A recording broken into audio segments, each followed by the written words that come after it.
नमस्कार दर्शक बंधु जय जगन्नाथ। आज हूँ डिसेम्बर 10 तारिख बुधवार। तेज विलंब न करी आसंतु नजर पकेबा आज दिन ओडिशा तथा देश विदेशर गुरुत्वपूर्ण खबर गुड़िक उपरे। ऐतिहासिक बारवाटी स्टाडियम रे गतकाली भारतीय क्रिकेट टीम दक्षिण आफ्रिका विपक्ष में दमदार विजय हासिल करिछि। ऑलराउंडर हार्दिक पांड्यान को विस्फोरक बैटिंग एवं बॉलर को दमदार बोलिंग फल 5 मैच विशिष्ट टी20 श्रृंखलार प्रथम मैच सूर्य कुमार यादव को टीम 101 रन रे जीतिछि। 176 रन विजय लक्ष्य नहीं बैटिंग करिथिबा दक्षिण आफ्रिका 12.3 ओवर रे समस्त विकेट हराई 74 रन करिछि। भारतीय दल एठारे निर्धारित 20 ओवर रे 6 विकेट हराई 175 रन संग्रह करिथिला। ए विजय सहित भारत श्रृंखला 1-0 रे अग्रणी लाभ करिछि। दर्शक बंधु चैनल टी को एबे जाय जदि सब्सक्राइब करनाथि तेबे सब्सक्राइब करी पाखर थिबा ऑल बेल नोटिफिकेशन आइकन टी को दबाई दियंतु, जा फल रे प्रत्येक दिन आपण ताजा खबर गुड़िक सर्वप्रथमे जानि परिबे। एवं भिडियोटी आपण केउ जिल्ला रु देखुछंती कमेंट माध्यम रे जणांतु। एवं भिडियोटी भलो लागले लाइक करी आपनक प्रियजन माननकु शेयर मध्य कर दियंतु।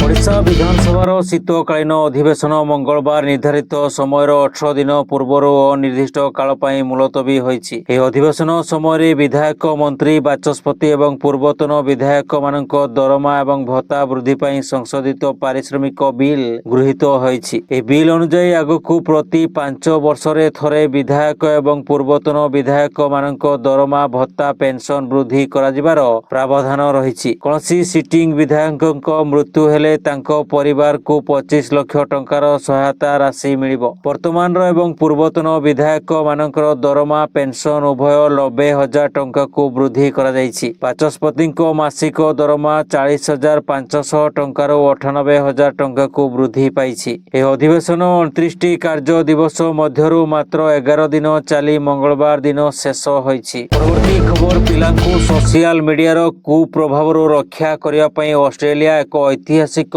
पदक्षेप नेइछि। ऑस्ट्रेलिया 16 वर्षरु कम बयसर पिला माननक पई सोशल मीडिया को संपूर्ण निषिद्ध करिबारे विश्वर प्रथम देश पालटिछि। ए निषिद्धा देश रे टिकटॉक, यूट्यूब एवं इंस्टाग्राम एवं फेसबुक समेत 10टी बृहत प्लेटफॉर्म अंतर्भुक्त। नूतन आईन अनुसार जदि प्लेटफॉर्म गुड़िक 16 वर्षरु कम पिलांकु ब्लॉक न करंती तेबे सेमानंकु 49.5 नियुत ऑस्ट्रेलिया डॉलर प्राय 33 नियुत अमेरिकीय डॉलर पर्यंत जरिमाना देबाकू पड़िबो। परवर्ती खबर जाति प्रमाणपत्र संपर्क रे सुप्रीम कोर्ट एक गुरुत्वपूर्ण राय दैछंती। शीर्ष कोर्ट जणे झियोंकु तांको मांको जाति आधार रे अनुसूचित जाति एससी प्रमाणपत्र प्रदान करने को अनुमति दैछंती। ए राय अन्य कारण जणे पिलार जाति साधारणतः पितांको जाति द्वारा निर्णय करा जायथाय। ए मामलाटी पुडुचेरीर जणे झियो पई एक जाति प्रमाणपत्र सहित जड़ित। भारतर प्रधान विचारपति सूर्यकांत एवं विचारपति जयमाल्य बागचींकु ने गठित एक खंडपीठ पुडुचेरीर झियोकु अनुसूचित जाति प्रमाणपत्र प्रदान करने को निर्देश दैछंती। खंडपीठ कहछंती आमे आईन रो प्रश्न को खोला रखुछु। से कहछंती परिवर्तित समय सहित मांको जाति आधार रे संतान को काहींकी जाति प्रमाणपत्र प्रदान करा जिवो नाही।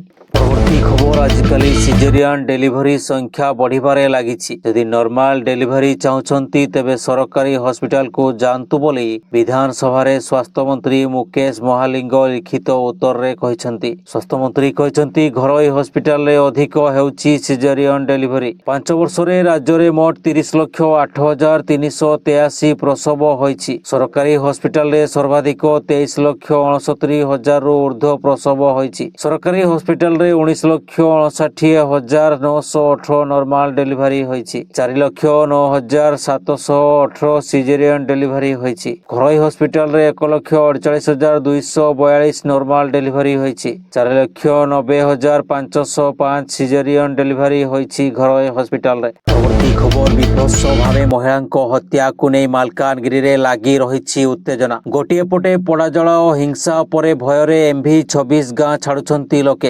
अन्यपटे कड़ा सुरक्षा बल भितरे महिला शव सत्कार होईछि। एपटे विधानसभा रे मालकानगिरी प्रसंग उठाई सरकार को घेरिछंती विरोधी। मुंड विहीन शव पहुंचीबा परे माटी रे मुंड तैयारी करी आदिवासी परंपरा अनुसार अंतिम संस्कार करिछंती संपर्कीय। जिल्लारू बेआईन अनुप्रवेश ବସକାରୀଙ୍କୁ ବିତାଡ଼ିତ କରିବା ସହ ଜିଲ୍ଲାପାଳଙ୍କୁ 7 ଦଫା ଦାବିପତ୍ର ପ୍ରଦାନ କରିଛି ଆଦିବାସୀ ମହାସମାଜ। ମାଲକାନଗିରି ହିଂସା ପ୍ରସଙ୍ଗ ବିଧାନସଭାରେ ଉଠାଇଛନ୍ତି ବିରୋଧୀ। ମଣିପୁରର ଉଦାହରଣ ଦେଇ ସତର୍କ କରିଛନ୍ତି। ତୁରନ୍ତ ଶାନ୍ତି ଫେରାଇ ଆଣିବାକୁ ଅପିଲ କରିଛନ୍ତି। ପରବର୍ତ୍ତୀ ଖବର ହାଇଦ୍ରାବାଦରେ ଆୟୋଜିତ 3 ଦିନିଆ ଇଣ୍ଡିଆ ଇଣ୍ଟରନ୍ୟାସନାଲ ଟ୍ରାଭେଲ ମାର୍ଟ IITMରେ ଓଡ଼ିଶାକୁ ଭାରତରେ ଶ୍ରେଷ୍ଠ ବନ୍ୟଜୀବ ସଂରକ୍ଷଣ ପ୍ରୟାସ ପୁରସ୍କାରରେ ସମ୍ମାନିତ କରାଯାଇଛି। ରାଜ୍ୟର ବନ୍ୟଜୀବ ବାସସ୍ଥାନ ଗୁଡ଼ିକୁ ସୁରକ୍ଷା ଦେବା, ବିପଦ ସଂକୁଳ ପ୍ରଜାତିର ସଂରକ୍ଷଣ କରିବା ଏବଂ ପରିବେଶ ଦୃଷ୍ଟିରୁ ସମ୍ବେଦନଶୀଳ ଅଞ୍ଚଳରେ ଧାର୍ଯ୍ୟ କରାଯାଇଥିବା ପର୍ଯ୍ୟଟନକୁ ପ୍ରୋତ୍ସାହିତ କରିବାରେ ଓଡ଼ିଶାର ଉଲ୍ଲେଖନୀୟ ପଦକ୍ଷେପ ପାଇଁ ଏହି ସ୍ୱୀକୃତି ମିଳିଛି। ପରବର୍ତ୍ତୀ ଖବର ରୁଷ ସହ ଭାରତର ମଜବୁତ ସମ୍ପର୍କ ଆମେରିକା ହଜମ କରିପାରୁନି। ତେଣୁ ପୁତିନଙ୍କ ଗସ୍ତ ପରେ ଅଯଥା କାରଣ ଦର୍ଶାଇ ଭାରତ ଉପରେ ଅତିରିକ୍ତ ଟାରିଫ ଲାଗୁ କରିବାକୁ ଟ୍ରମ୍ପ ଧମକ ଦେଇଛନ୍ତି। ଆମେରିକା ବଜାରରେ ଭାରତ କମ୍ ମୂଲ୍ୟରେ ଚାଉଳ ବିକ୍ରି ଅଭିଯୋଗ ପରେ ଅତିରିକ୍ତ ଟାରିଫ ଲାଗୁ ପାଇଁ ପୁଣି ବିଚାର କରୁଛି ଆମେରିକା। ପୁଣି ନୂଆ ବାହାନା ଖୋଜି ଭାରତ ଉପରେ ଅଧିକ ରପ୍ତାନି ଶୁଳ୍କ ଲଗାଇବାକୁ ଚିନ୍ତା କରୁଛି ଆମେରିକା। ଆମେରିକା ବଜାରରେ ଭାରତ, ଚୀନ, ଥାଇଲାଣ୍ଡ କମ୍ ଦାମରେ ଚାଉଳ ଏବଂ ସାର ବିକୁଥିବା ଅଭିଯୋଗ ହୋଇଛି। ହ୍ୱାଇଟ୍ ହାଉସ ବୈଠକରେ ଚାଷୀମାନେ ଏହି 3 ଦେଶ ବିରୋଧରେ ସ୍ୱର ଉତ୍ତୋଳନ କରିଥିଲେ। ଆମେରିକା ଚାଷୀ କହିଥିଲେ, କିଛି ଦେଶ ଆମେରିକା ବଜାରରେ କମ୍ ମୂଲ୍ୟରେ ଚାଉଳ ବିକ୍ରି କରୁଛନ୍ତି, ଫଳରେ ଘରୋଇ ଚାଷୀଙ୍କୁ ବହୁ କ୍ଷତି ହେଉଛି। ପରବର୍ତ୍ତୀ ଖବର ପାଚିକାଙ୍କ ଦରମା ପ୍ରସଙ୍ଗରେ ବିଦ୍ୟାଳୟ ଗଣଶିକ୍ଷା ମନ୍ତ୍ରୀ ନିତ୍ୟାନନ୍ଦ ଗଣ୍ଡ ପ୍ରତିକ୍ରିୟା ରଖି କହିଛନ୍ତି, ପାଚିକାଙ୍କ ଦରମା 2000 ଟଙ୍କା ଥିଲା। ବିଜେପି ସରକାର 1000 ଟଙ୍କା ବୃଦ୍ଧି କରିଛି। ବର୍ତ୍ତମାନ ପାଚିକାଙ୍କ ଦରମା 3000 ଟଙ୍କା ହୋଇଛି। ସବୁବେଳେ ଆନ୍ଦୋଳନରେ ବସିଲେ ସରକାରୀ କାର୍ଯ୍ୟ ବାଧାପ୍ରାପ୍ତ ହେବ। ଦରମା ତ ବୃଦ୍ଧି ହେଲା, ପୁଣି ଆନ୍ଦୋଳନ ଠିକ ନୁହେଁ। କିଛି ଦିନ କାମ କରନ୍ତୁ। ସବୁବେଳେ ଆନ୍ଦୋଳନ କରିବା ଉଚିତ ନୁହେଁ ବୋଲି କହିଛନ୍ତି ମନ୍ତ୍ରୀ। କିନ୍ତୁ 7 ଦଫା ଦାବି ନେଇ 3 ଦିନ ଧରି ଲୟର PMGରେ ଧାରଣାରେ ବସିଛନ୍ତି ରାଜ୍ୟ ପାଚିକା ମହାସଂଘ। ତେବେ ଦରମା ବୃଦ୍ଧି ନ ହେବା ଯାଏ ଧାରଣା ସ୍ଥଳରୁ ହଟିବେ ନାହିଁ ବୋଲି ସଂଘ କହିଛି। ପରବର୍ତ୍ତୀ ଖବର ଓଡ଼ିଶା ଉଚ୍ଚ ମାଧ୍ୟମିକ ଶିକ୍ଷା ପରିଷଦ CHSC ମଙ୍ଗଳବାର 2026 ମସିହା ପାଇଁ ହେବାକୁ ଥିବା ଯୁକ୍ତ 2 ବାର୍ଷିକ ପରୀକ୍ଷା ସୂଚୀରେ କିଛି ଗୁରୁତ୍ୱପୂର୍ଣ୍ଣ ପରିବର୍ତ୍ତନ ଘୋଷଣା କରିଛି। ସଂଶୋଧିତ କାର୍ଯ୍ୟସୂଚୀ ଅନୁଯାୟୀ ମାର୍ଚ୍ଚ 11, 2026ରେ ହେବାକୁ ଥିବା ପରୀକ୍ଷାକୁ ଏବେ ମାର୍ଚ୍ଚ 23, 2026କୁ ଘୁଞ୍ଚାଇ ଦିଆଯାଇଛି। କଳା, ବିଜ୍ଞାନ ଓ ବାଣିଜ୍ୟ ବିଭାଗର ଓଡ଼ିଶା ଭାଷା ବ୍ୟତୀତ ଅନ୍ୟ ସମସ୍ତ ମାତୃଭାଷା ପେପର ଯଥା ହିନ୍ଦୀ, ବଙ୍ଗଳା, ତେଲୁଗୁ, ଉର୍ଦ୍ଦୁ, ସଂସ୍କୃତ ଏବଂ ଅଲ୍ଟରନେଟିଭ ଇଂରାଜୀ ଆଦି ପରୀକ୍ଷା ଗୁଡ଼ିକ ବର୍ତ୍ତମାନ ମାର୍ଚ୍ଚ 23ରେ ସକାଳ 10ଟାରୁ ଦିନ 1ଟା ପର୍ଯ୍ୟନ୍ତ ଅନୁଷ୍ଠିତ ହେବ। ସେହିପରି ପୂର୍ବରୁ 21 ମାର୍ଚ୍ଚ 2026ରେ ଧାର୍ଯ୍ୟ ହୋଇଥିବା ପରୀକ୍ଷାକୁ 25 ମାର୍ଚ୍ଚ 2026ରେ ପରିବର୍ତ୍ତନ କରାଯାଇଛି।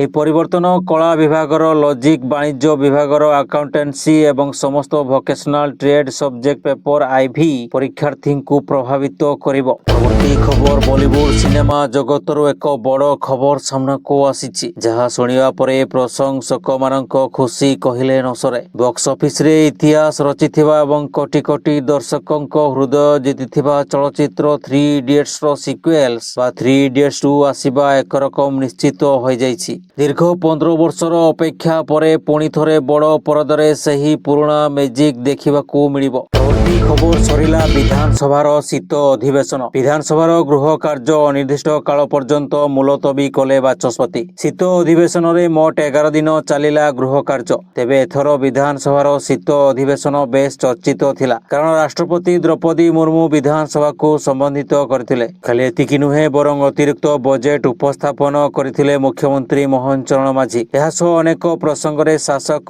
ବିରୋଧୀ ଗୃହରେ ମୁହାଁମୁହିଁ ହେବାର ଦେଖା ଦେଇଥିଲା। ପରବର୍ତ୍ତୀ ଖବର ସୋନିଆ ଗାନ୍ଧୀଙ୍କୁ ନୋଟିସ। ଦିଲ୍ଲୀର ରାଉଜ ଆଭେନ୍ୟୁ କୋର୍ଟ ପୂର୍ବତନ କଂଗ୍ରେସ ଅଧ୍ୟକ୍ଷା ତଥା ରାଜ୍ୟସଭା ସାଂସଦ ସୋନିଆ ଗାନ୍ଧୀଙ୍କୁ 1980 ମସିହାରେ ଭାରତୀୟ ନାଗରିକତା ହାସଲ କରିବା ପୂର୍ବରୁ ଭୋଟର ତାଲିକାରେ ତାଙ୍କ ନାମ କେମିତି ଯୋଡ଼ି ହେଲା, ସେ ନେଇ ସୋନିଆ ଗାନ୍ଧୀଙ୍କୁ ନୋଟିସ ଜାରି କରାଯାଇଛି। ତେବେ ଜାଣି ରଖିବା ଉଚିତ ଯେ ସମ୍ପର୍କିତ ଏକ ଆବେଦନ ଖାରଜ କରାଯାଇଥିଲା ଏବଂ ଏହା ବିରୁଦ୍ଧରେ ଏକ ସଂଶୋଧନ ଆବେଦନ ଦାଖଲ କରାଯାଇଥିଲା, ଯାହାପରେ ମାମଲାର ଶୁଣାଣି କରି କୋର୍ଟ ସୋନିଆ ଗାନ୍ଧୀଙ୍କୁ ଏକ ନୋଟିସ ଜାରି କରିଛନ୍ତି। ଏଥିରେ 1983 ମସିହାରେ ନାଗରିକତା ହାସଲ କରିବା ପୂର୍ବରୁ 1980 ଭୋଟର ତାଲିକାରେ ସୋନିଆଙ୍କ ନାମ କେମିତି ଯୋଡ଼ା ହେଲା ସେ ନେଇ ପ୍ରଶ୍ନ କରାଯାଇଛି।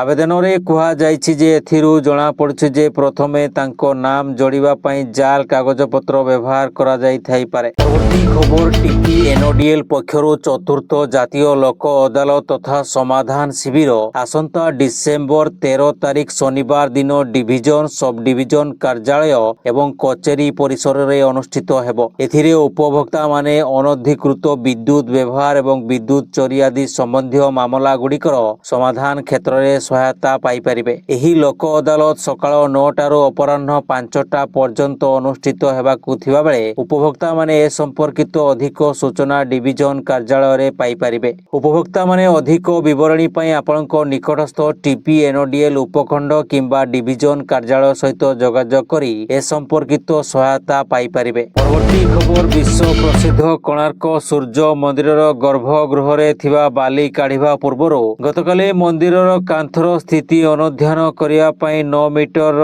कोर ड्रिलिंग कार्य करा जायछि। भारतीय प्रत्नतात्विक सर्वेक्षण एसआई पक्षरु एही ड्रिलिंग करा जिबा परे गर्भगृह को बाट फिटिछि। ड्रिलिंग परे संग्रहित होइथिबा बाली एवं पत्थरर नमूना परीक्षण करा जिवो। ए परीक्षण रिपोर्ट आसिबा परे जगमोहन एवं गर्भगृहर प्रकृत स्थिति जणा पड़िबो। परवर्ती खबर इंडिगो विमान अचल अवस्था संपर्क रे परखरे एक मंतव्य दैछंती प्रधानमंत्री नरेंद्र मोदी। से कहिसंती जे नियम सिस्टम को ठीक करबा को उद्दिष्ट किंतु एहा लोकन को समस्या रे पकाइबा उचित नुहे। आईन लोकन को जीवन को सहज करिया पई उद्दिष्ट समस्या पई नुहे। मोदी को एही बयान को इंडिगो संकट सह जड़ा जाउछि कारण डीजीसीए पक्षरु लागू करा जायथिबा नुवा एफडीसीएल नियम जगो इंडिगोर एही संकट होइथिबा कुहा जाउछि। इंडिगो एहा मध्य कहिछि जे सेमाने पूर्वरु डीजीसीए सहित एही नूतन नियम विषय रे आलोचना करि सारिछंती कारण एहा क्रू सूची रे समस्या सृष्टि करुछि। सेपटे इंडिगोर फ्लाइट बातिल जारी रहिछि। दर्शक बंधु खबर गुडी को आपण शेष पर्यंत देखिथिबारु आपनको अशेष अशेष धन्यवाद। पुणी आसंता काली नुवा खबर नै आपनको पाखरे पहुंचिबो।